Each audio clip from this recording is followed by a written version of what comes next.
Hi, my name is Tamar Hudson. It's Wednesday the 17th of November and you're watching Ctv Student News.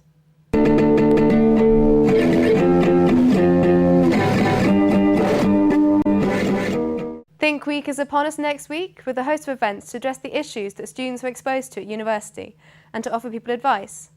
Monday will be getting a bit sexy, but in a safe way, with giant condoms parading around campus.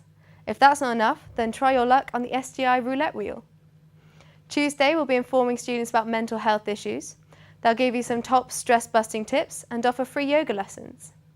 And it's a double day on Wednesday with World AIDS Day as well as Housing Advice Day, so go along to get help about choosing your accommodation next year. Go crazy on Thursday with Alcohol and Drugs Day. You can try on some beer goggles as well as being given a unit-free drink consisting of a bottle of water. Friday sees an end to the week with a nice summary of everything that's been happening. Go to level 3 of the Student Centre between 11 and 2 for a bit more advice as well as more freebies. If you want to find out more about events and times, check out bathstudent.com. We're now going to go to Lee Allen, who's having a chat with Matt Benker about what he's been up to recently.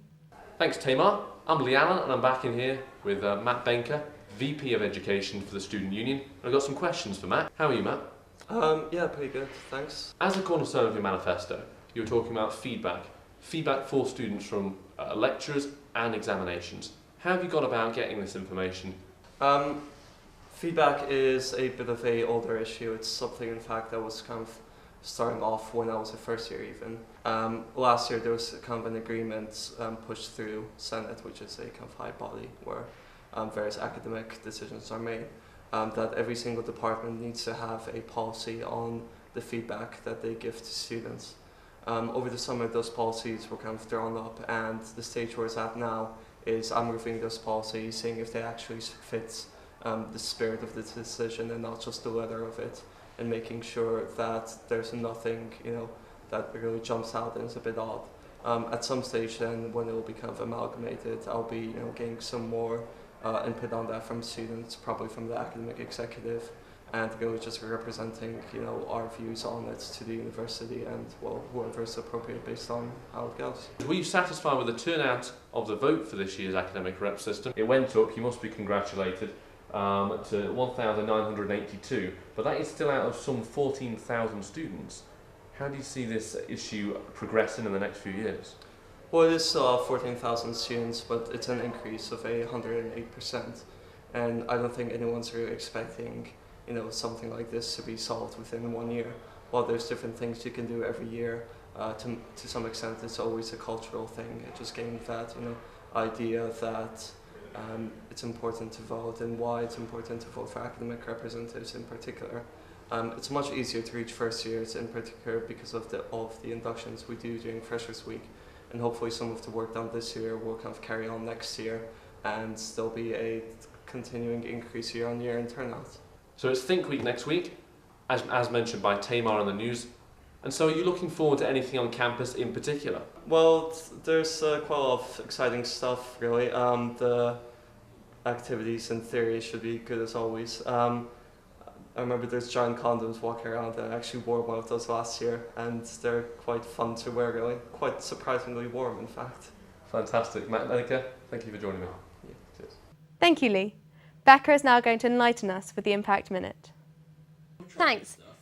This week, Bath Impact's entertainment editor Rowan Emsley writes on the fantastic success of Gloria Wawamuno, a young Ugandan woman who's set to take the fashion world by storm with her celebrated innovative designs.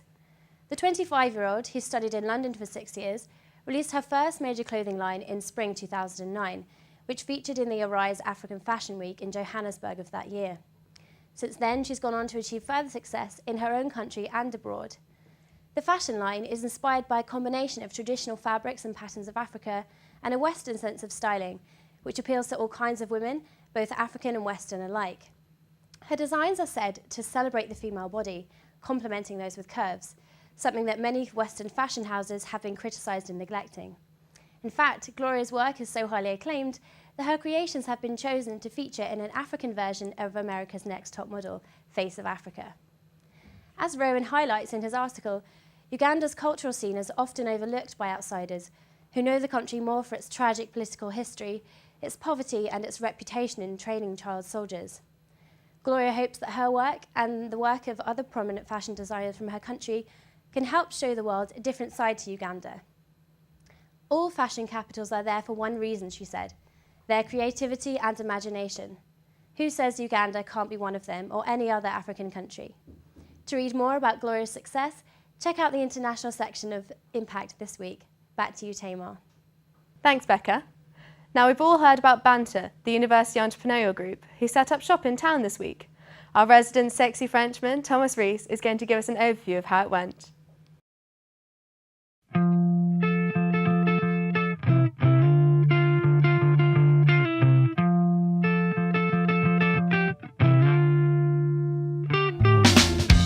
Not too bad. The morning started off a bit dark.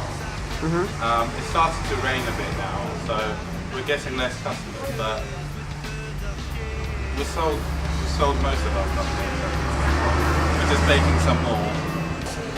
It's not going too bad. In terms of customers through the door, we haven't really had as many as we hoped, but the ones that have come in have quite often bought something, so that's positive, and it shows that the product we've got is good. It's just been sort of the location's been the issue, so we've had most of our people outside and trying to pull people in. And they're doing a great job, but it's just, the location's a bit difficult, I think. We had difficulties working the skills. We're on to our second sheet, so I think in terms of sales, we've probably had maybe 20 or 30 sales, but probably only about 40 people into the shop, so a lot of them do leave with something, which is good. I think it's about £200 well, we were given a budget of £200, and I think we spent around about 160 of that, so yeah, £60 is our target, and we're over halfway now. Thank you, Tom. And you've been watching CTV Student News.